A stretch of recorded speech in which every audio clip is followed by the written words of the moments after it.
coffee in the making. And I hope all the Italians watching forgive me to put milk in the coffee in the evening. It's a very moody picture today, but that's kind of my style. That's what I like to do. I recently bought a new MacBook Pro, so I want to shoot it before it's totally scratched and dings and everything, because I have a little guy. He loves to throw things and smash this computer, and it's already smashed up a lot. So before it's totally destroyed, I want to take a picture of it. But I don't want to take like a regular picture, I want to do something interesting and moody, and you saw it in the thumbnail, of course. I hope you like it. It's quite simple. We have 3 lights: cheap light, we have an expensive light, and we have a super expensive light. 3 light sources we will use. So what are we shooting with today? Well, it's the Hasselblad Monster with an 80mm lens and this tilt shift thing, and I will show you a bit later why I'm using this. It's sitting on a C1 Arca Swiss cube, and you can tilt like this, very good. And then I just have a very simple tripod, because I have my other tripod out on location right now. Shooting tethered into Hasselblad software focus. And we have one flash down there, and I hope you see it in this camera. Yes, you should. This camera is shaking like crazy. Stop shaking, please. The only flash we have today, that's this Profoto D2 with a 10-degree grid on. Maybe we should take the first shot and we get a black frame, and that's perfect, And if you don't know why it's perfect, you have to watch one of the other 60 videos on my channel, okay? Maybe we should start with the super expensive light first. And that is the computer. That's how I started. I need to start up this computer. So you see there is a bit of light. I can shut down, and then you will see the light in this camera, hopefully. And that is the light from the screen. I will put it up now so you will see it. Maybe I put it up here. This is just a white, just a document. I created a new document in Photoshop, and I chose the gradient tool, and I made it black, and then just a tiny gradient to white on the top. So that is what we're seeing here. It's black, but I will put it up here so you will see it. This I created and open it up in full screen in Photoshop. And now I activated the computer, so now we can take a shot. But if I take a shot now, it will be exactly the same image, pitch black. Because this computer light, it's super weak. So the only way to have this display light in the shot, we need to change the shutter speed. So the shutter will be open longer, And then the light will be registered on the sensor. So let's do that. And I think the shutter should be around 6 to 8 seconds, somewhere around there. So let's change the shutter speed. So right now we're at aperture 11 and 1/800 of a second for this Hasselblad. This is the maximum flash sync speed, and ISO 50. So let's go down, up let's put it on 6 seconds. And then I will flip up the mirror, because 6 seconds. It's just, if I just walking a bit, then it will be movement. We don't want movement.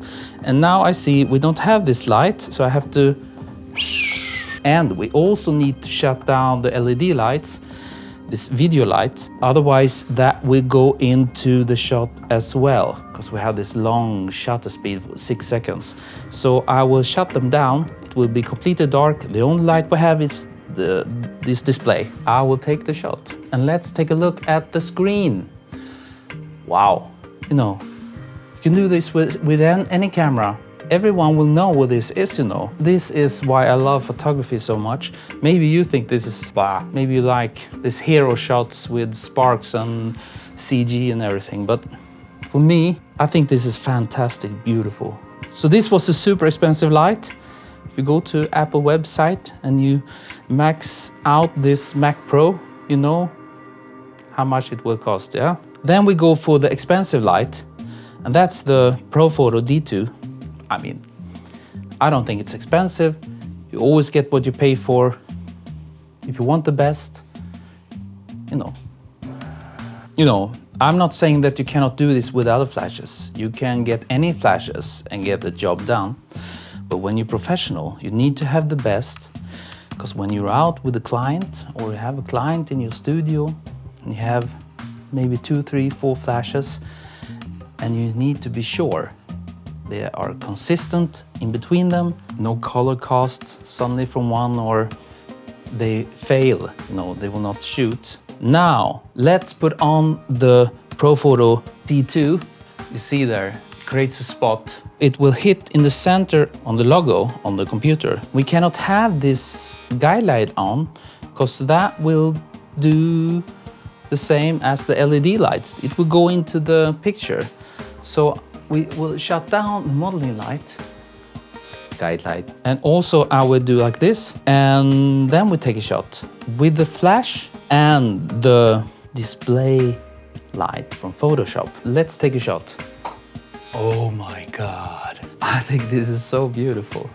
It's just a computer standing on the floor. First, I had it even lower. I think I had it around there. Let's take another shot. The flash was very low, and then we get a highlight in the Apple logo. You can choose, because the Apple logo is the only shiny, glossy area on the computer.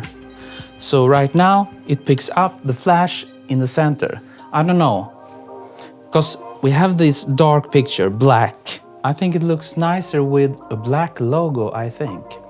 And you can also create a gradient. As you see there, when I raise the flash a bit, we will get a gradient. If you find the spot in between black and brightness, you will have this gradient on the Apple logo. But you should really not have a gradient, because then you cannot tell that it's glossy. If it's a gradient on the logo, then it will look matte.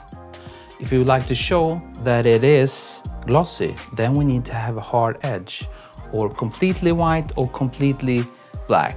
So now we have to decide, and we can also always hold up I put on the, just to show you, I will put on the guide light so I will see what I'm doing. Because if now I took a shot and I placed a black flag, foam board, over the light. And if you look at the picture, you will see that we will get this hard edge, but I felt that I would like to have a black logo, because everything is black, very moody, dark computer, black logo, everything's black, sort of. So I prefer to have a black logo. When you put in the flash up, then the reflection in this glossy logo will pick up darkness outside this direct flash spot. Okay, so let's take a test shot to see if we're at the right spot. The logo is black, now I'm happy. Now we can shut off the modeling light. Beautiful. And here we have the logo, black, and it's sharp, and it's sharp down here too. How is this possible? Well, that's thanks to this tilt shift adapter, because I can decide where I would like to have the sharpness.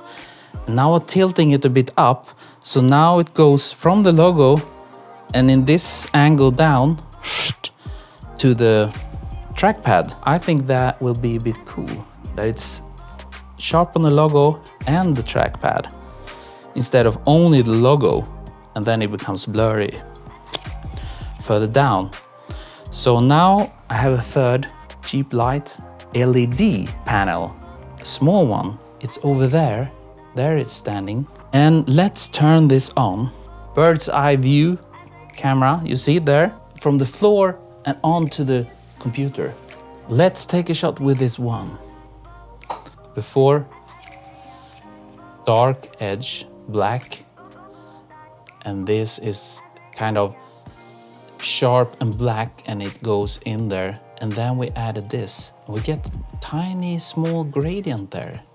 And also get this rim along these sides. It goes all the way out, and also we get this one.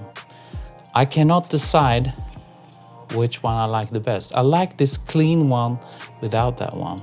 It's kind of cool, very simple light, and it adds a tiny detail, but I'm not sure.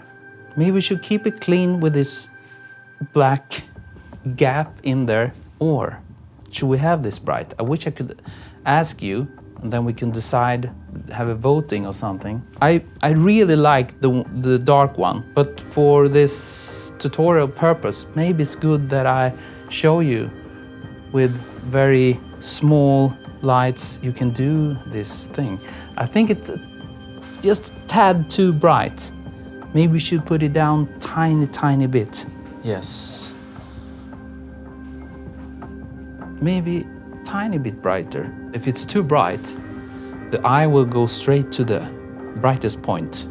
And that thing, when you open the computer, is not important. So it doesn't make any sense to make it the brightest spot on the computer. What I could do, I could maybe... What happens if I move this back? Now I moved it back like 30 centimeters. It should be not that bright. Yes, it's better. And I also can show you, I have this grid to see if the computer is straight. You can always fix it in Photoshop later, but it's almost straight. This grid, I think you have this in Capture One also. So let's go for this. And now we can take the final shot.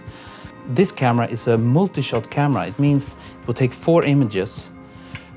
Yeah, it will take 4, but I think it's like it's taking the separate channels, RGB channels, and then stitch them together inside the camera, so it will be this super nice quality, sharpness, everything. So let's do that.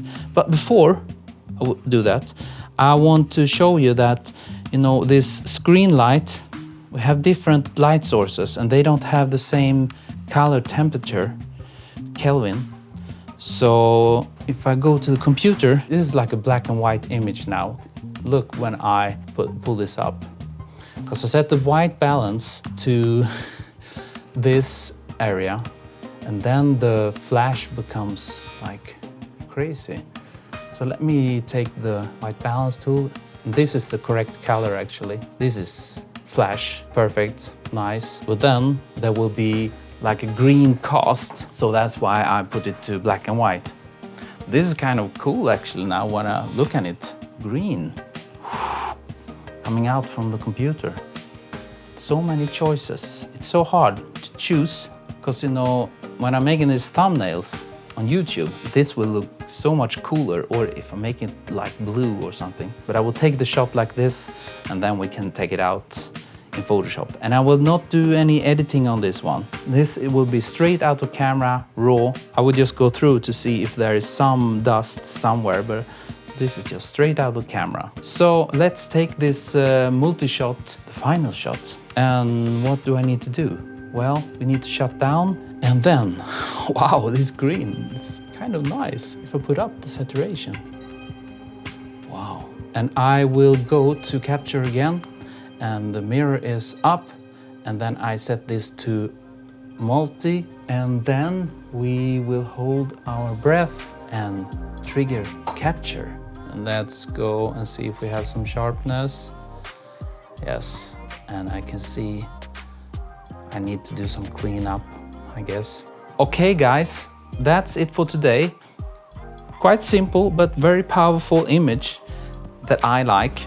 I started out just thinking, I want to take a shot of my new computer. Because when you buy new stuff, you should always shoot it, because then it's so nice. There's no scratches, hopefully. And then you should take the opportunity to shoot it and put it in your portfolio. So guys, thanks for watching. I'm overwhelmed of this new Facebook group I created. Critique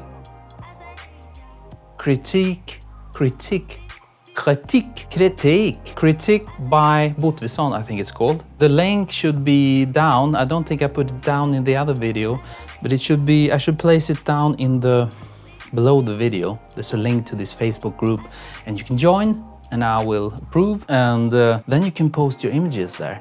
Because my plan is to start doing live streams where I give you feedback on your shots, and I see the quality there. It's like, you know, you're real pros, everyone. I don't need to teach you anything. You know, it looks fantastic. But maybe I can find and tweak something, because I think that I should live edit them.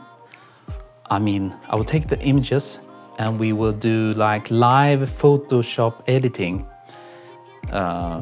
If I find something that needs to be modified, or how I would have done it instead.